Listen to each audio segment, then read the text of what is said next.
Hey guys, so we're doing something a little bit different today. We're actually in the showroom at Shop 3D, and in today's review, we're going to be looking at this resin. This is Formlabs Castable 40 material. Now, Wax 40 is, as the name suggests, about 40% wax, but it's also really good for high detail. And I believe it was printed on this machine here. This is the Form 3. Just come and see here. Look at how thick this stuff is. It reminds me of the Mac 4D stuff. It was like ketchup.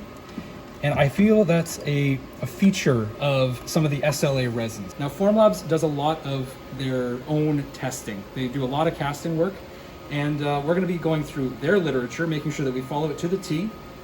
For a fact, I know that they like having boric acid in their investment, and they also prefer Optima Prestige from Certus. And I happen to have all of those things, so we're good to go. But just bear in mind, if you are trying to cast with this material, boric acid does harden the investment like concrete, so you're gonna have to devise a way of getting into the flask, because as we recall from one of our previous videos where we did boric acid, if you quench a boric acid flask, it doesn't do anything because it's so hard. So let's take a look at the print results that came off of this machine. Now, we've sent Shop 3D our standard lineup of models, so awesome, we're not going to have any variability in between them. They had to do their own supporting, which is fine because Formlabs is a little bit different when it comes to supports. And all the details are there that I can see. The material is really, really shiny though, and I feel like that's taking a little bit away from the details that we can see. Just trying to look at the durability of this stuff. It's rather soft, but not in not in a squishy way, if that makes sense.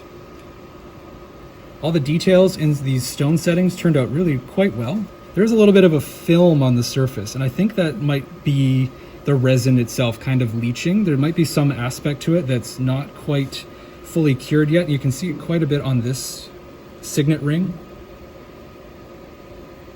Now, most resins require that you cast within 24 hours. However, this stuff is supposedly dimensionally stable, so it's not going to change in its size or shape, which is really, really good.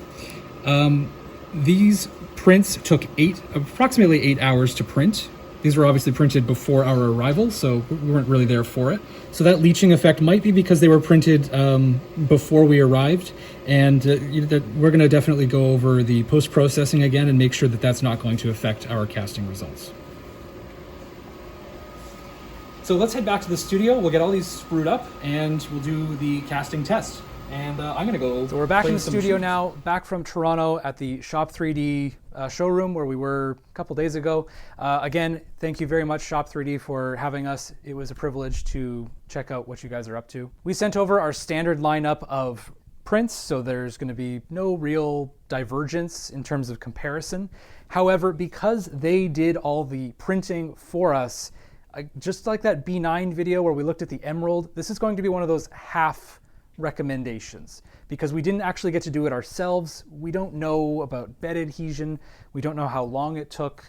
Any of the other little caveats that come with the Formlabs ecosystem, because we just simply don't have one of those printers. However, we did get really good print results from them, and we have done the casting already.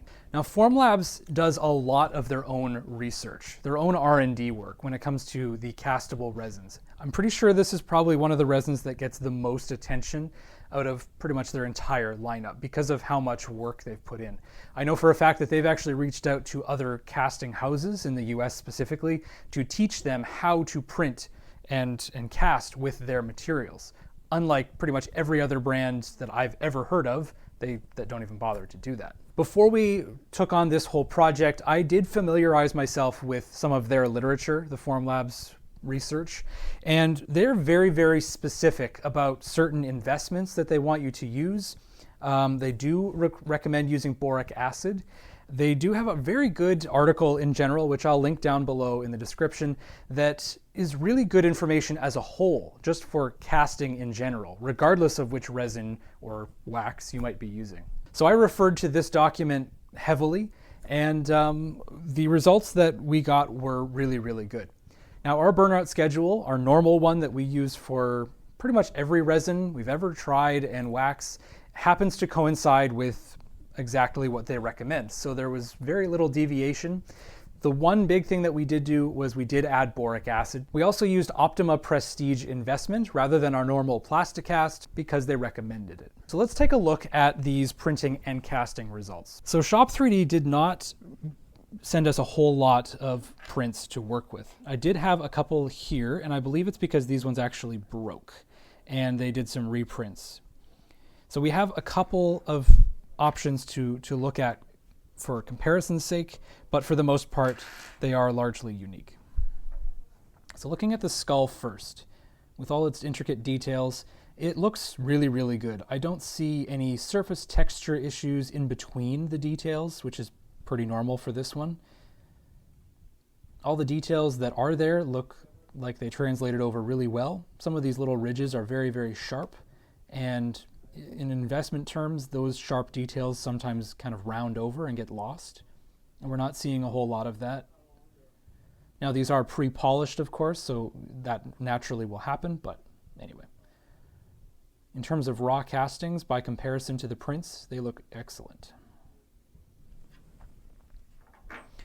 Moving on to the signet ring. This one broke over here, as you can see, and it was just kind of, why bother repairing if we have another one?